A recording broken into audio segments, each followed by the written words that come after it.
Il est 3h du matin. C'est une heure pour tout sauf pour la philosophie. C'est une heure pour tout sauf pour la pensée. C'est l'heure à laquelle je suis censée dormir. Quand je me réveille dans même pas 4 heures, tu vois. Mais là, il y a une phrase qui est venue dans mon esprit. Comme ça. Et la phrase, c'est pas que tu n'es pas assez bien pour être aimé, mais c'est que tu ne te penseras jamais assez bien pour qu'on puisse t'aimer. Et j'ai réalisé que je fais ça avec Dieu aussi. Ça veut dire que j'ai jamais douté de l'existence d'un Dieu. Mais le Dieu de la Bible, celui qui est censé m'aimer moi, là j'ai eu du mal. Pendant très longtemps et jusqu'à aujourd'hui j'ai encore du mal. J'ai pas du mal à concevoir que Dieu existe. J'ai pas du mal à croire que Dieu existe, qu'il est avec moi dans cette pièce. J'ai du mal à penser qu'il m'aime. Donc j'ai du mal à penser qu'il veut une relation avec moi. Donc j'ai du mal à avancer avec lui. Parce que c'est comme quand tu es en couple avec quelqu'un et pendant toute la relation, tu doutes de son amour envers toi. Et du coup, peu importe ce que fait la personne pour te prouver son amour, ce sera jamais assez. Pas parce que c'est elle le problème, mais parce que c'est ta perception de toi-même et de la façon dont tu reçois l'amour.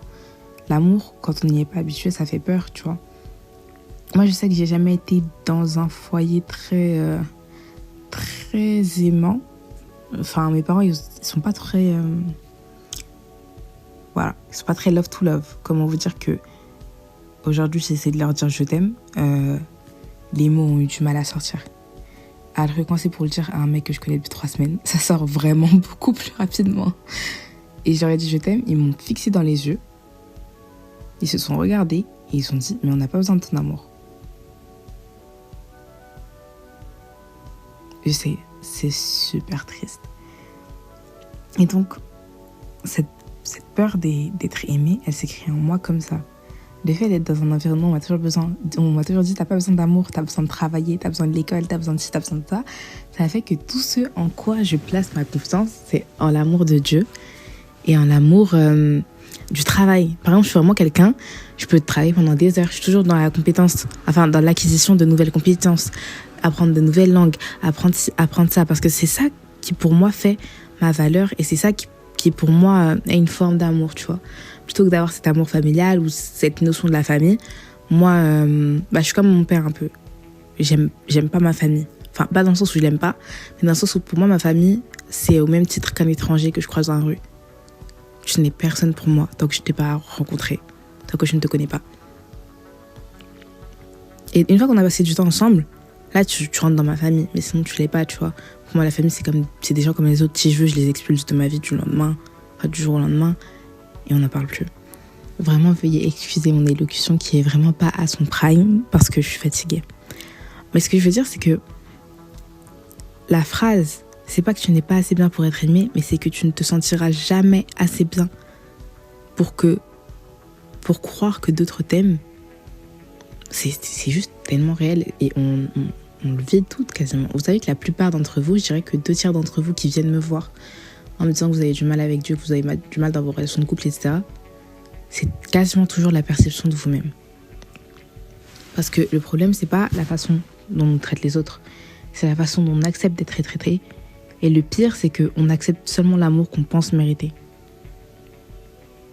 Et quand tu avances dans ça, tu te dis waouh, en fait, tu es en train de me détruire. En fait, je suis la personne qui veut mon mal depuis le début. Et c'est triste de se dire qu'au final, on est peut-être la personne qui a la source de notre destruction à cause de la façon dont on se voit. Dans la Bible, il y a tellement... il y a toute une description autour des personnages qui ont changé l'histoire, entre guillemets. David, c'était le plus petit des plus petits, des plus petits, des plus petits, des plus insignifiants. Mais c'est devenu un roi. Et maintenant, quand on pense à David, on pense à celui qui a battu Goliath, celui qui a battu un géant. Et tout le monde oublie le fait que c'était lui le plus petit.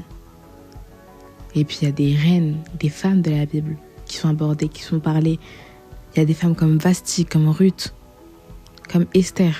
Des femmes qui ont des principes, des femmes qui s'accrochent à qui elles sont, à leur identité. Il y a des femmes comme Abigail. On a vu plein de femmes.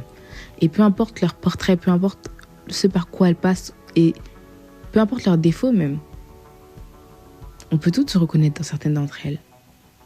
Parce qu'au final, on n'est pas mieux. Et la première personne qu'on doit apprendre à aimer, c'est nous-mêmes. Parce que vous savez, je commence vraiment en grandissant, enfin depuis 1 ou 2 ans, je commençais à faire les choses seule. Je suis passée du oui, pourquoi j'irais seule à pourquoi j'irais avec quelqu'un. Pour moi, aller au restaurant, j'y vais seule. Aller au cinéma, j'y vais seule. Aller faire du shopping, j'y vais seule. C'est devenu un peu mon plaisir. Aller à la salle, j'y vais seule. Je fais tout seule. Et ça m'a appris à aimer non seulement ma propre compagnie, mais ça m'a appris ce que j'aimais et ce que j'aimais pas. Par exemple, je sais qu'il y a des endroits que je vais pas aimer, mais dans lesquels j'allais parce que mes amis y allaient. Donc c'était devenu notre endroit à nous. Mais vraiment, apprenons à nous connaître. Apprenons à nous aimer. Parce que moins tu t'aimes, plus tu as besoin d'amour. Et si tu n'arrives pas à le trouver ni en toi, ni en ta relation avec Dieu, parce que tu es persuadé que Dieu non plus ne t'aime pas, tu vas la chercher dans des hommes. Et en plus, on sait comment ils sont quand ils savent que tu as besoin d'amour. Ils vont te faire croire que le seul moyen d'avoir le leur, de le mériter, c'est en enlevant tes vêtements, en faisant ci, en faisant ça. Et au final, on est à la poursuite d'un amour pur et sans défaut qu'on ne pourra jamais avoir. Parce que c'est pas à nous qui vont le donner. Donc j'espère que ce petit épisode t'aura fait réfléchir. Je pense que je vais le sortir même aujourd'hui. Juste ma petite pensée du soir. Je vous la partage au plus vite. Et je vous fais plein de gros bisous. Moi, je t'aime. Vraiment. Bonne nuit.